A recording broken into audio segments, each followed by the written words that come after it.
Hey, thanks for stopping by the Watercolor Methods YouTube channel. Don't forget to subscribe so you'll find out when we've got something new posted for you to watch. And maybe check out our website, watercolormethods.com, where we've got over 200 full-length, in-depth watercolor lessons and tutorials that you might like. In the meantime, let's take a look at this lesson.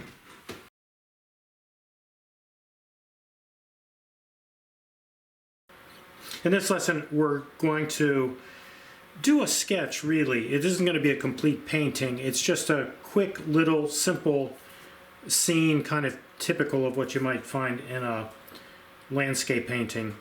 What we're going to do is use this to practice putting graded washes into our painting and finding useful ways to use those, both to support the composition, the focal point, and to create a visual richness that really looks real to the eye when we are looking at a painting and see these gradations, which in reality we see around us all the time in all the scenes that we look at when we're out there painting, or even when we're not out there painting. Now we're going to use these graded washes really everywhere.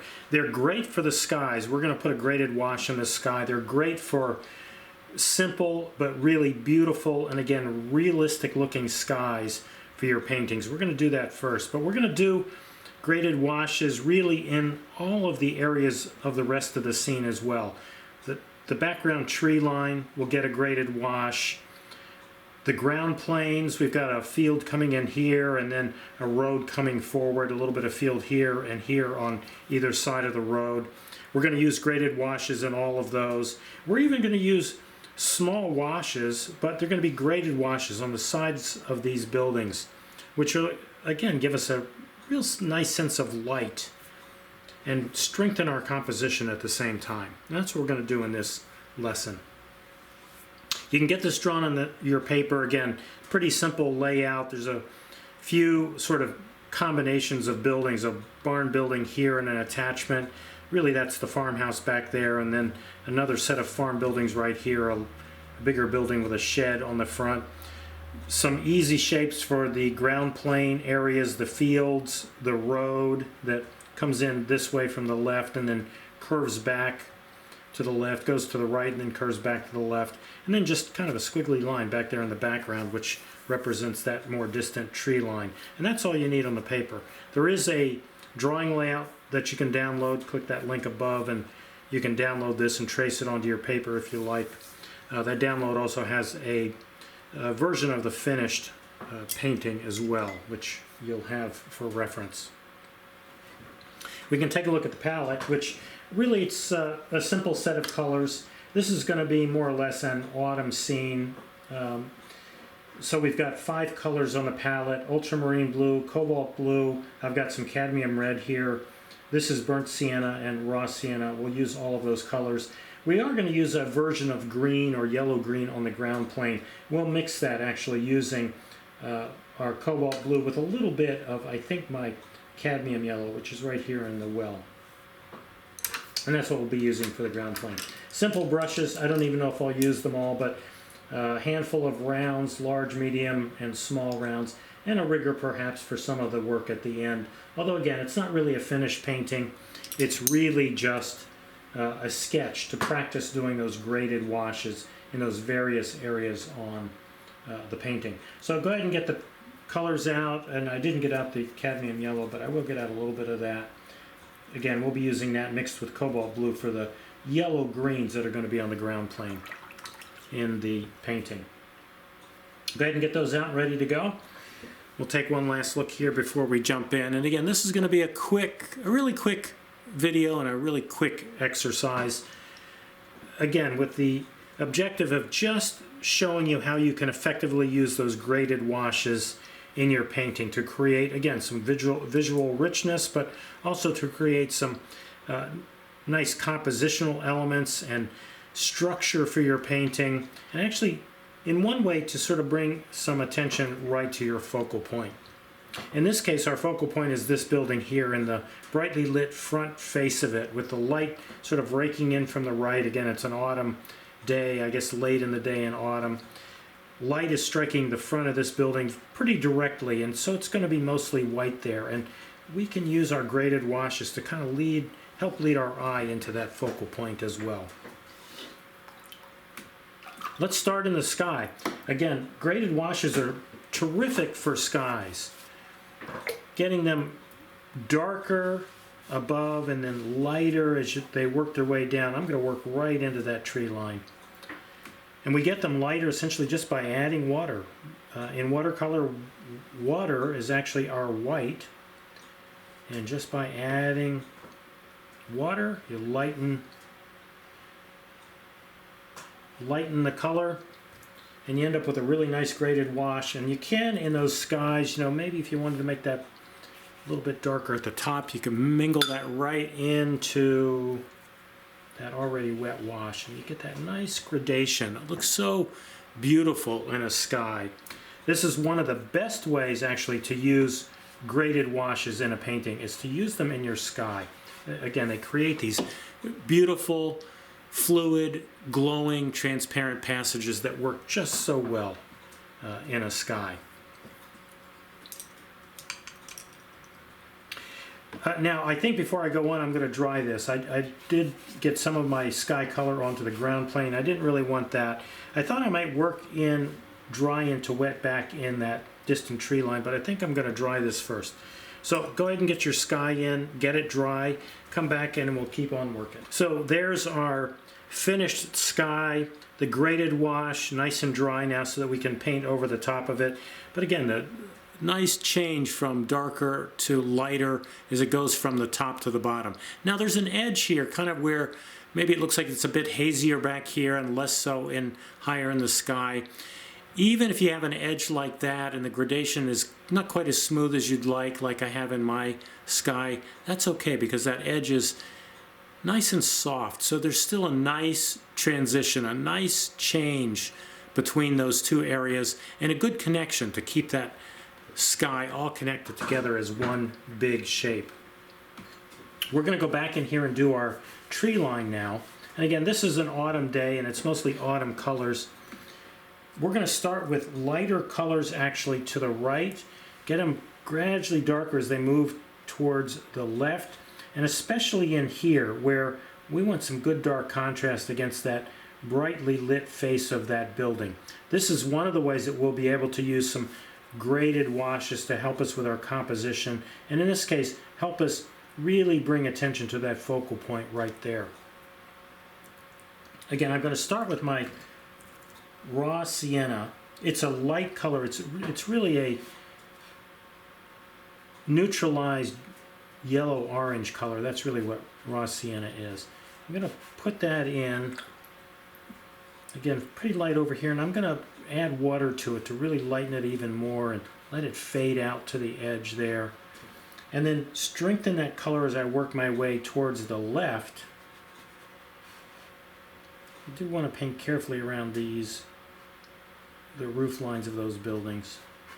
And as I'm working my way to the left, I'm actually going to pick up some burnt sienna. This changes it and actually darkens it a little bit. Again, work carefully around the roof of that building. I still want it to stay fluid. I'm going to touch that ground plane here. I want it a little darker under the trees, and that burnt sienna will do that for us. And again, I'm mingling some color back in there. This is really what you might call a variegated wash in that part of the painting. Work around the buildings, again the roof line of the farmhouse back here. As I get into this area, I'm going to now mix it actually with some ultramarine blue. So I'm going to change this into a really much darker brown. As I mentioned, I want that really good contrast right along the edge of.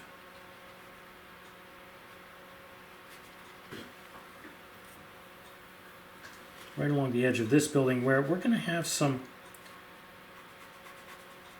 very light color. If there's any color at all, if it's not just white paper, it's going to be very light color to show that bright sunlight striking the face of that building. And again, I'll get some of that dark around here. Now I'm going to start that gradation essentially in the opposite direction now. I'm going to start lightening it up. That is, work around the roof line of that building and this one. Right here at the top, I might even drop in some raw sienna to show that maybe there's a little bit of sunlight just touching the top of those trees over there. And again, a little bit lighter, more water in that mixture.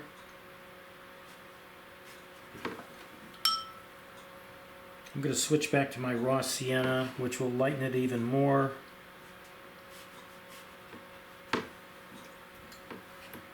More water just to pick it up and really lighten it as I pull it back to the edge of the paper. What we can do now, I think, is go ahead and work on our ground plane. I'm going to start up here in this field. And again, it's a mixture of cobalt blue and cadmium yellow together. You get a green, kind of a dull green, but I'm going to work it a little darker and greener, if you will, here at the right-hand side of the picture plane. And I might even get some ultramarine mixed with that. I want it even a little darker, I think, right over here. And especially as I come down into the foreground. This area is supposed to be a little shadier, so I can get that darker value in there now. Again, mix more cobalt with the cadmium yellow, and even more, and actually more of the yellow and more water again to lighten it up as I head in this direction. I'm getting into the area of the field that's even lighter, more yellow green than blue green. Over here it's really blue green and kind of darker, and looks like it could be darker even yet. So I'm going to add some more of that ultramarine and cadmium yellow mixture in there. And I can run some of these little trails in here that just look like they're cast shadows on the ground. I'll go back to the other mixture, which is really, again, more cadmium yellow than cobalt blue, but a mixture of both. More water as well. And as I work my way towards that brightly lit building, I'm really just going to add water. Pick that up. Let that blend right over to the side of the building. And again, get that nice gradation on the ground that simulates a change in light, some sort of change in light that's happening there. I'll get some of that on this foreground plane, a little darker, but darker than this, but lighter than what's over here. And then as I work my way towards the right edge, I mingle in some of that darker green mixture, which is the ultramarine and cadmium yellow together to, again, simulate the look of maybe some cast shadow on that side of the road. We can do the same thing for our road. I'm actually going to pick up a bigger brush now. Burnt sienna, ultramarine blue, get a nice deep brown, kind of brown gray actually in this case. And as I work my way back, so kind of grayer and darker down here, as I work my way back, add some water, lighten it up as I work my way towards the background, get more of the burnt sienna on the brush. I've actually picked up a little of the raw sienna. Work that back into there.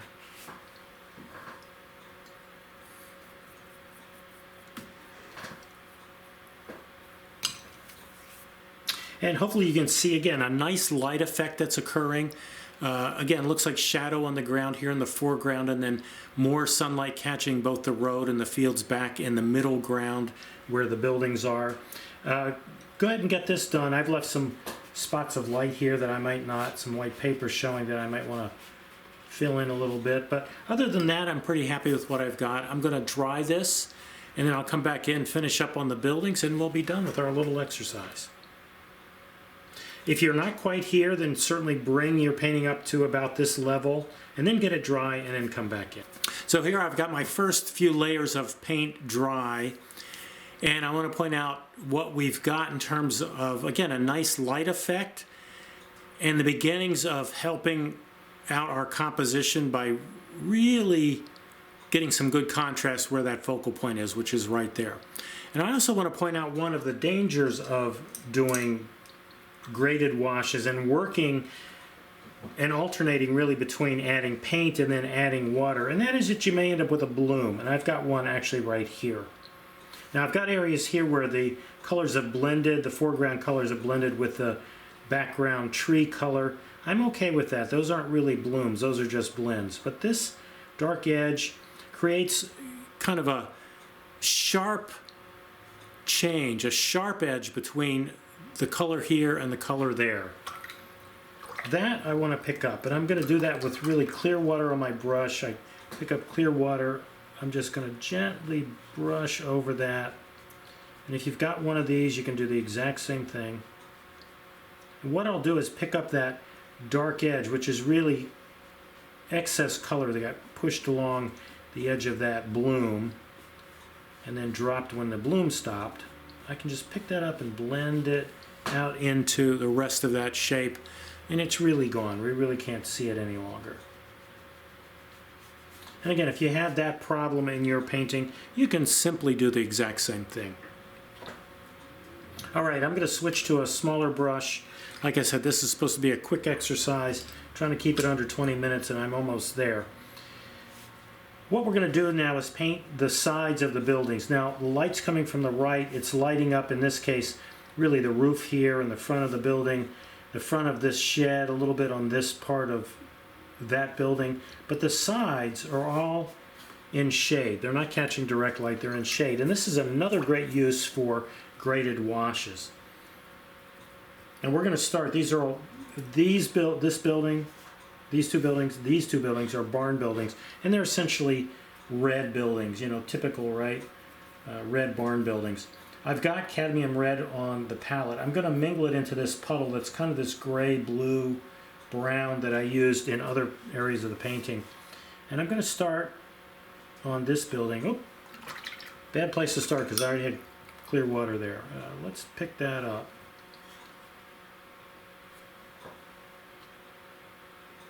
Pick that up. While that little edge is drying a little bit, I'm going to take clear water and blend this out. I'm going to come back to it in a minute.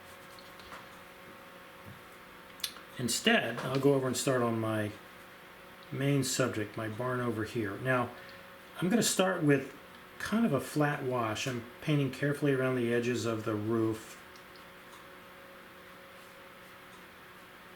And you can see that wash is really kind of the same color and value on the side of that building. But what I can do is I'll get some ultramarine, actually mingle it into the cadmium red, and I'm going to get a dark edge right here on the corner where the light is changing. So it's brightly lit on the front, it's shady on the side, and what we want is a graded wash that goes from darker and cooler near the corner where the light changes, right here, to lighter and warmer back here. And we can warm it up just a little bit. Now that I've got that nice flat wash in there, I can warm it up a little bit with some raw sienna. Again, we get a nice light effect on that building by doing that. I'm going to do the same thing here. I've got raw sienna on this brush now, but I'm going to work in the opposite direction. So start with the raw sienna, go more to the kind of dull red, and then when I get close to the edge, I'm going to leave a little white edge there between those two buildings. I change again to that kind of gray-brown red that I used, again, here on the corner where the light is changing. In fact, it looks like it could be a little darker. I'm going to mingle a little bit more dark color right in there. Now, the advantage of working nice and fluid is that you can do this. You can make those adjustments, add to the gradations where you need to, and it works out really, really well. While I'm at it, I'll put the cast shadow under the overhang. I'm just going to use one of these dark colors to do that.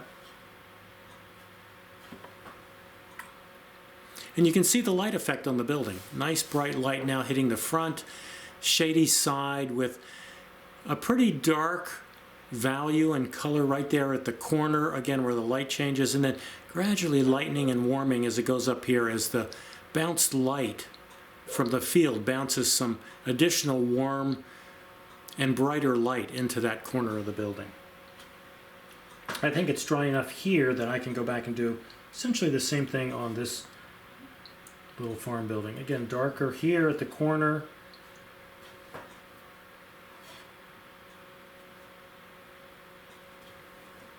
More of my kind of brighter middle red. And then raw sienna right here at the edge. And again, let them blend. Let that become a graded wash. Going to do something similar on this. This little shed piece is not a big shape. It's going to be harder to do it, but I'll do that a little bit there. Really enhance the dark edge at the corner. Again, by dropping some darker color in there. Our farmhouse is really a white building, so we're going to use some kind of blue-gray. I'll pick up some cobalt blue. There's a wing on the building. I'll put it on the wing, and I'll put it on the main part of the house. Again, a little darker at this right edge, and a little warmer at the left edge. Connect that together. Oops, I think that house actually goes to here.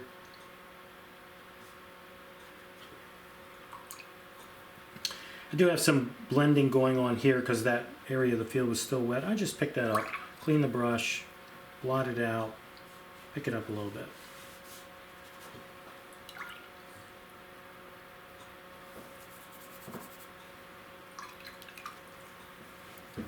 All right, we could go on. In fact, maybe I will go on and put on things like the roof, you know, shady part of the roof on this building over here.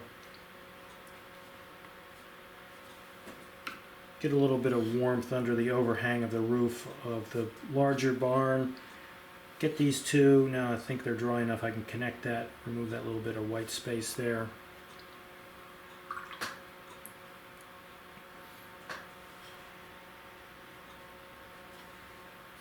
Maybe I want a warmer roof on this building.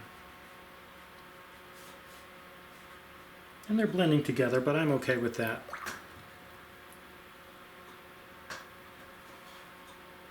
Cool kind of blue-gray roof on this building. A little bit more blue, I think, in that wash.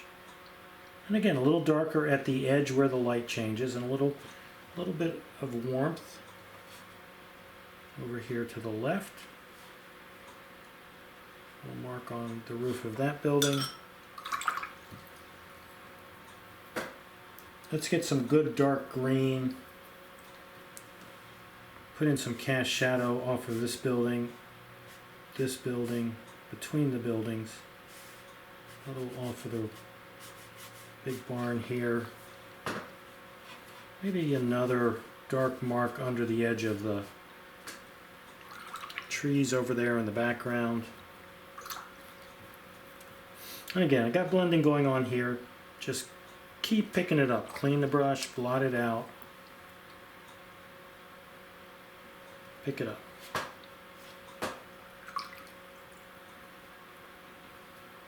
And I don't want to do too much. Again, it's just supposed to be a quick exercise. But, you know, addition of marks that look like cast shadows, especially along the edge of the field there to separate the field from the road. And a little bit of character like that. And, you know, you've got yourself a nice little painting.